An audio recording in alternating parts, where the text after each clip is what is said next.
প্ৰেম প্ৰেম কি? প্ৰেম এক মিঠা অনুভৱ। প্ৰেমৰ সংজ্ঞা অগণন। প্ৰেমৰ নাথাকে কোনো বয়সৰ সীমা। হয়, কিন্তু পত্নী আৰু ল'ৰা ছোৱালী থকাসকলে আনৰ পত্নী বা পৰৰ স্বামীৰ লগত প্ৰেম কৰিলে কি বুলি কোৱা যায় বাৰু? হয়, এনেকুৱা প্ৰেমক পৰকীয়া প্ৰেম বুলি কোৱা যায়। দেশত এনেধৰণৰ প্ৰেমৰ কাহিনী আপোনালোকে বহুত শুনিছে। তাৰে এক উদাহৰণ মাকুম তৰুণ নগৰৰ 50 বছৰ উৰ্ধৰ অভিজিত ৰয় নামৰ লোক এজনৰ। অভিজিত ৰয়ৰ আছে পত্নী আৰু স্নাতকোত্তৰ ডিগ্ৰীধাৰী দুটিকৈ পুত্ৰ আৰু কন্যা সন্তান। পত্নীৰ অভিযোগ, অভিজিতৰ পত্নীৰ মৰমে হেনো অভিজিতৰ মন নভৰে। এইটো হৈছে অভিজিত ৰয়, আমাৰ হাজবেণ্ড হয় মোৰ। তেওঁ মানে আজি বহুত দিনৰ পৰা এটা কেছ থানাত আমি হেৰি কৰি থৈছিলোঁৱে, কিন্তু এতিয়া আকৌ আমি হাতে লোতে ধৰা পৰিলোঁ যে তাৰ অন্য এজনী মাইকী আনি মানে ঘৰত থৈ দিছে।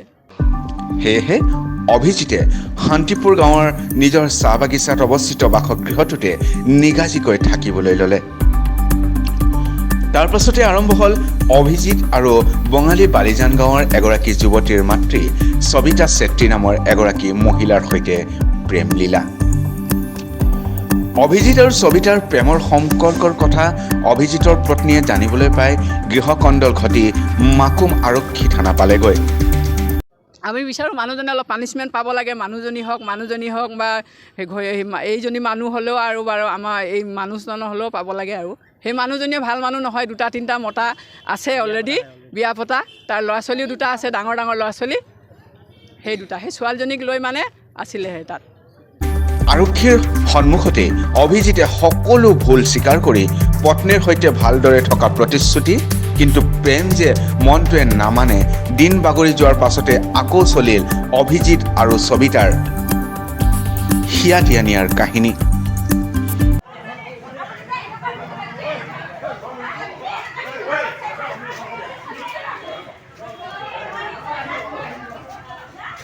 এবাৰ অভিজিত আৰু সবিতাৰ প্ৰেম লীলা চৰম সীমা পাৰ কৰি দুয়ো একেলগে থাকিবলৈ ল'লে।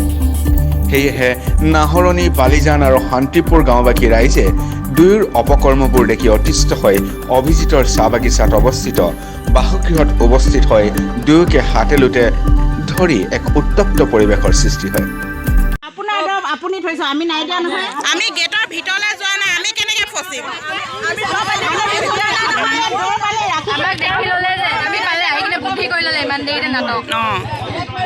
তেনে সময়তে সবিতাৰ কন্যাই এইবোৰ কাণ্ড দেখি আত্মসন্মানৰ পথ বাছি ল'বলৈ চেষ্টা কৰিলে।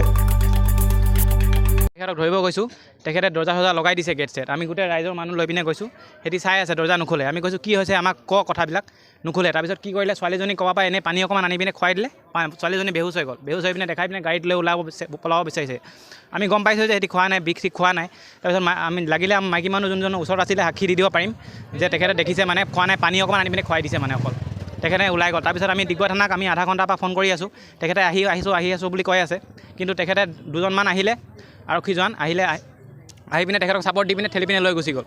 তাৰপিছত মোক অকণমান পিছত ডিগবৈ থানা ফোন কৰিছে যে কোন জগত হৈছে ঘটনাটো, ছাৰ আহিলে নাই কোনোবা? তেখেতে কৈছে, মই ক'লোঁ তো ছাৰ কোনোবা এজন আহি পিনে লৈ গ'ল বুলি ক'লোঁ, আমিতো পঠোৱা নাই বুলি কৈছে। পৰৱৰ্তী পৰ্যায়ত সবিতাৰ কন্যাক ততাতৈয়াকৈ তিনিচুকীয়া অসামৰিক চিকিৎসালয়ত ভৰ্তি কৰা হয়। এই সম্পূৰ্ণ গৃহকণ্ডল সন্দৰ্ভত নাহৰণি, বালিজান আৰু শান্তিপুৰ গাঁৱৰবাসী ৰাইজে স্থানীয় ডিগবৈ আৰক্ষী থানাৰ কাষ চাপিছেগৈ। আমি বিচাৰোঁ মানুহজনে অলপ পানিছমেণ্ট পাব লাগে। মানুহজনী হওক বা এইজনী মানুহ হ'লেও আৰু বাৰু আমাৰ এই মানুহজনৰ হ'লেও পাব লাগে আৰু। সেই মানুহজনীয়ে ভাল মানুহ নহয়। 2-3টা মতা আছে অলৰেডি বিয়া পতা। তাৰ ল'ৰা ছোৱালীও 2টা আছে, ডাঙৰ ল'ৰা ছোৱালী। সেই ছোৱালীজনীক লৈ মানে আছিলেহে তাত। আমাৰ যিটো ঘৰত আমি উচিত বিচাৰোঁ।